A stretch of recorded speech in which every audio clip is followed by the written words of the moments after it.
Assalamualaikum warahmatullahi wabarakatuh. Hamdan wa syukran lillah. Wassalatu wassalamu ala rasulillah. Wala haula wala quwata illa billah. Amma ba'd. Ibu-ibu dan sahabat Aisyah dimanapun berada, pada kesempatan yang baik ini saya akan menyampaikan sebuah tema perempuan penggerak dakwah. Islam adalah agama yang mengangkat derajat perempuan dan memberi mereka kesempatan untuk berkontribusi dalam berbagai aspek kehidupan, termasuk dakwah. Allah berfirman dalam surat At-Taubah ayat 71. A'udzu billahi minasyaitonir rajim. Bismillahirrahmanirrahim. Wal mu'minuna wal mu'minatu ba'duhum awliya'u ba'd ya'muruna bil ma'rufi wa yanhauna 'anil munkar wa yuqimuna as-salata wa yu'tuna az-zakata wa yuti'una Allaha wa rasulahu ulaika sayarhamuhumullah Innallaha azizun hakim. Artinya, orang-orang mukmin, laki-laki dan perempuan, sebagian mereka menjadi penolong bagi sebagian yang lain. Mereka menyuruh berbuat ma'ruf dan mencegah berbuat mungkar, menegakkan sholat, menunaikan zakat, dan taat kepada Allah dan Rasul-Nya. Mereka akan diberi rahmat oleh Allah. Sesungguhnya Allah Maha Perkasa lagi Maha Bijaksana. Ayat ini menegaskan bahwa laki-laki dan perempuan memiliki tanggung jawab yang sama dalam dakwah.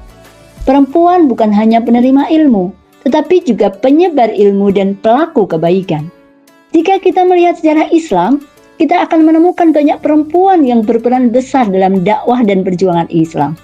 Yang pertama, Khadijah binti Khuwailid, pendukung dakwah Rasulullah. Khadijah adalah istri pertama Rasulullah SAW, sekaligus wanita pertama yang masuk Islam. Ia memberikan dukungan moral, finansial, dan emosional kepada Rasulullah saat awal dakwah Islam menghadapi banyak tantangan. Yang kedua, Aisyah binti Abu Bakar, penyebar ilmu Islam. Aisyah adalah seorang ulama besar di zamannya. Ia meriwayatkan lebih dari 2000 hadis dan banyak sahabat senior belajar kepadanya.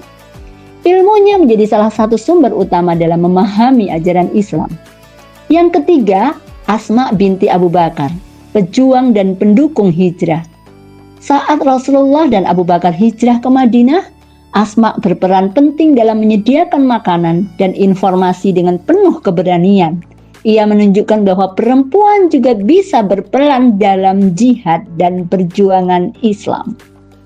Dari Persyarikatan Muhammadiyah, kita dapat mengetahui bahwa Kiai Haji Ahmad Dahlan adalah salah satu tokoh yang berperan untuk memajukan perempuan. Dalam pandangannya, kaum perempuan dapat dilibatkan dalam berbagai sektor kehidupan, tidak hanya menjadi konco wingking atau teman di belakang dalam istilah Jawanya. Perempuan memiliki hak-hak yang sama untuk memajukan hidupnya. Kiai Dahlan pun memberikan kesempatan istrinya, Nyai Walidah, untuk belajar bahasa Melayu, juga para putrinya untuk menuntut ilmu di sekolah. Tidak hanya membebaskan istrinya dan putrinya untuk berilmu, Kiai Dahlan juga mendukung gerakan-gerakan pengajian untuk perempuan. Pengajian inilah yang menjadi embrio berdirinya Aisyah, gerakan perempuan Islam pertama di Indonesia. Dari sejarah tersebut, para kader perempuan Muhammadiyah berperan dalam dakwah untuk memajukan agama dan bangsa. Perempuan memiliki kesempatan yang sama dalam berdakwah. Bahkan bisa jadi kontribusi perempuan dalam dakwah bisa jadi diperluas, tidak hanya dalam satu bidang saja. Lalu, bagaimana peran perempuan dalam dakwah masa kini? Di zaman modern, peran perempuan dalam dakwah sangat luas. Terdapat beberapa cara perempuan bisa berkontribusi dalam dakwah. Yang pertama, dakwah dalam keluarga. Ibu sebagai madrasah pertama. Seorang ibu memiliki peran besar dalam membentuk akhlak dan iman anak-anaknya. Ia adalah madrasah pertama yang menanamkan nilai-nilai Islam sejak dini. Rasulullah bersabda, "Setiap anak dilahirkan dalam keadaan fitrah atau Islam, maka kedua orang tuanya lah yang menjadikannya Yahudi, Nasrani atau Majusi." Hadis riwayat Bukhari dan Muslim. Yang kedua, dakwah melalui pendidikan. Banyak perempuan menjadi guru, dosen atau pengajar di sekolah-sekolah Islam. Mereka berperan dalam mendidik generasi muslim yang kuat secara ilmu dan akhlak. Yang ketiga, dakwah di media sosial dan digital. Di era digital, banyak muslimah yang aktif menyebarkan dakwah melalui media sosial, blog, YouTube, atau podcast. Dengan kemajuan teknologi, dakwah tidak lagi terbatas pada majelis taklim, tetapi bisa menjangkau jutaan orang di berbagai belahan dunia. Yang keempat, dakwah dalam masyarakat.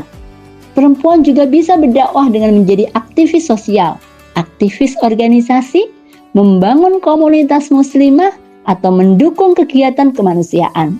Islam mengajarkan bahwa dakwah tidak selalu berupa ceramah, tetapi juga bisa dalam bentuk amal nyata. Meskipun memiliki banyak peluang, dakwah perempuan juga menghadapi beberapa tantangan, di antaranya 1. Stereotip tentang perempuan dalam dakwah. Beberapa masyarakat masih berpikir bahwa perempuan tidak memiliki peran besar dalam dakwah, padahal sejarah Islam membuktikan sebaliknya. Solusinya adalah terus belajar dan menunjukkan kontribusi nyata dalam masyarakat. Yang kedua, keterbatasan waktu dan peran ganda. Banyak perempuan harus membagi waktu antara keluarga, pekerjaan, dan dakwah. Solusinya adalah mengatur waktu dengan baik dan memanfaatkan teknologi untuk berdakwah secara fleksibel. Yang ketiga, tantangan di media sosial. Dakwah di media sosial seringkali mendapatkan komentar negatif atau fitnah. Solusinya adalah tetap sabar, berpegang pada niat yang benar, dan tidak terpengaruh oleh komentar buruk. Perempuan memiliki peran yang sangat besar dalam dakwah Islam, baik sebagai pendidik dalam keluarga, penggerak ilmu, aktivis sosial, maupun penyebar Islam di media modern. Dakwah bukan hanya tugas ulama atau ustadz, tetapi juga setiap muslimah yang memiliki ilmu dan kesempatan untuk menyebarkan kebaikan. Dengan ilmu, kesabaran, dan keikhlasan, perempuan bisa menjadi cahaya bagi umat. Jadi, mari kita mulai dari sekarang, menyampaikan risalah alam dari rumah, lingkungan, dan dunia digital. Jadilah perempuan yang menginspirasi dan membawa perubahan. Semoga Allah memberkahi setiap langkah dakwah kita. Amin. Billahi fi sabilil haq, wastabiqul khairat. Wassalamualaikum warahmatullahi wabarakatuh.